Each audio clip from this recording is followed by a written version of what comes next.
네, 안녕하세요. 여러분들의 무거운 짐을 덜어드리는 배동훈 변호사입니다. 개인회생 하시는 분들이 자주 하시는 질문 중에 하나가, 변호사님, 이거 매달 내는 거 너무 번거롭고 나중에 소득이 줄어들까봐 불안한데 미리 한 방에 다 변제해버리면 되지 않습니까? 뭐 이런 질문 자주 주시거든요. 이게 일시 변제라는 제도에 대한 질문인데, 오늘 여기에 대해서 설명을 한번 드리겠습니다. 첫 번째로, 일시 변제라는 제도는 무엇인가? 여러분이 개인회생을 개시 결정을 받으면 3년 또는 5년의 기간 동안 매달 한 번씩 변제금을 납부를 하시잖아요. 그러면 3년 동안 정해진 돈을 매달 한 번씩 납부하는 게 아니라 한 방에 몰아서, 예를 들면 5번 내고 나머지 31번은 한 번에 몰아가지고 변제를 다 해버리겠다, 이런 식으로 납부하는 게 일시 변제 제도입니다. 빨리 변제했으니까 그만큼 면책 결정 빨리 내려주고 절차를 빨리 끝내달라, 그런 얘기가 되겠죠. 두 번째, 일시 변제 제도의 취지는 무엇인가? 일시 변제 제도라는 것은 채무자 입장에서는 매달 납부해야 되는 번거로움도 있고, 또 가운데 소득을 잃어버릴 수도 있기 때문에 돈이 있으면 빨리 끝내고 싶겠죠. 채권자 입장에서도 3년 동안 조금 나누어서 받는 것보다는 한 번에 빨리 회수해버리는 게 채권자한테도 더 이득이잖아요. 그러니까 이런 경우에 서로의 이익을 위해서 빠르게 변제할 수 있는 게 좋지 않는가? 이게 일시 변제 제도입니다. 세 번째는,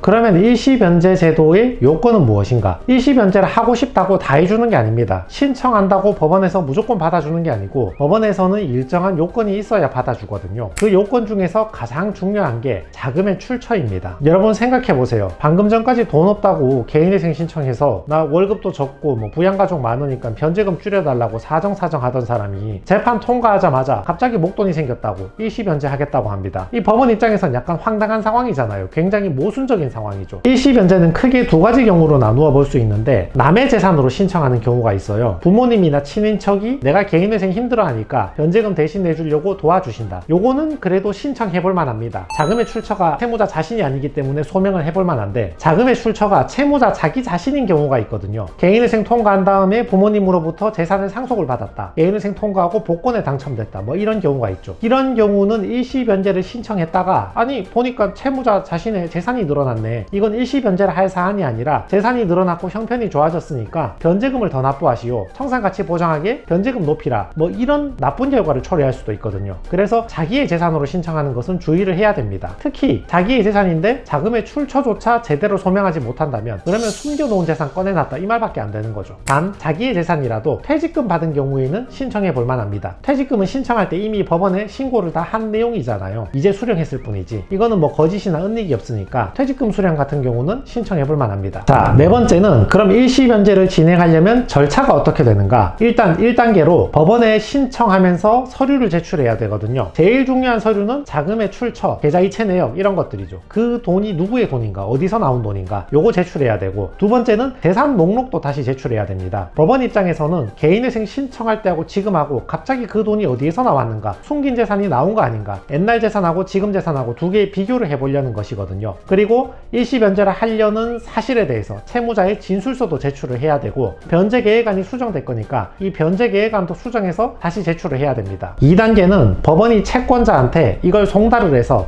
채권자로부터 의견 청취 절차를 거치거든요. 개인회생 절차는 채무자만 있는 게 아니라 채권자도 있는 거죠. 그래서 채무자가 뭔가를 할 때마다 채권자한테 보내주고 이상이 없는지 의견을 한번 들어봅니다. 여기서 주의하실 내용은, 채권자 중에 나의 사정을 잘 아는 친구나 직장 동료 같은 채권자가 목록에 포함되어 있다면, 혹시 그 사람이 내가 숨긴 재산을 꺼냈다는 걸 알면 법원에 고발을 할 수도 있겠죠. 3단계로는 법원의 회생위원이 다시 나름의 조사를 해봅니다. 자금 출처가 정당한가, 정말 자기 돈이 아니라 제3자의 돈으로 신청할 만한 사유인가, 그리고 재산 목록, 여기에 거짓이 없는가, 당초에 신청할 때 숨긴 재산이 없었는가, 이런 것들도 조사를 해서 해줄 만한 사람만 해주는 것이죠. 4단계는 법원에서 오케이, 일시 변제 해도 된다, 이렇게 허가를 내려주면 채무자는 일시 변제금을 전부 납부를 하고, 그 다음에 법원에 바로 면책 신청을 하면 됩니다. 그래서 면책 결정을 받으면 지금 즉시 개인회생 절차를 종료를 할 수 있는 거죠. 5번째는 일시 변제의 효과입니다. 법원에서 허가를 해줘서 내가 일시 변제를 하게 되었다면 가장 큰 효과는 개인회생 절차가 끝난다, 면책 결정을 바로 받는다, 이거죠. 예전에는 3년 변제를 끝내야지 신용정보원에 내가 회생한다는 사실이 삭제가 되니까 이 3년 뒤에 끝날 일을 몇 년을 앞당길 수 있는 큰 혜택이 있었죠. 다만 지금은 신용정보원의 규약이 개정이 돼서 성실하게 1년 1년만 변제해도 개인회생 사실을 삭제하잖아요. 그러니까 요거를 단축할 수 있는 효과는 많이 퇴색이 되었죠. 채무자한테는 훨씬 유리하게 된 거죠. 굳이 일시 변제를 안 받아도 1년이면 개인회생 사실을 삭제가 되니까 채무자 입장에서는 훨씬 유리하게 된 거죠. 이제는 일시 변제를 하지 않아도 1년만 성실하게 변제하면 개인회생 한다는 사실을 삭제를 받게 되었으니까. 아무튼 일시 변제 허가를 받아서 전액 변제하고 한 방에 면책 결정 받아버리면 여러분은 회생한다는 사실이 신용정보원에 삭제가 되니까 다시 여러분들의 소득이나 재산이 있다는 것을 소명을 해서 신용대출을 받든 신용카드를 만들든 전세대출을 받든 여러분 삶에 필요한 대출을 받을 수 있는 거죠. 자, 6번째 마지막 주의사항을 알려드리면 좀 전에도 말씀을 드렸지만 굉장히 모순적인 상태이잖아요. 얼마 전까지만 해도 개인회생 신청하면서 재산도 없다, 소득도 없다, 회생해달라, 변제금 줄여달라 5만 얘기 다 해놓고 갑자기 통과하고 몇 달 있다가 돈이 생겼다. 아니 그렇게 쉽게 돈 생길 거였으면 진작 돈 만들어가지고 변제를 좀 더 해줬으면 될 거 아니냐. 뭐 채권자나 법원 입장에서는 이렇게 생각할 수도 있겠죠. 그래서 실무상 그렇게 적극적으로 활용되지도 않고 일시 변제를 신청했을 때 통과할 가능성이 높다고 기대하는 것도 좀 무리가 있습니다. 다만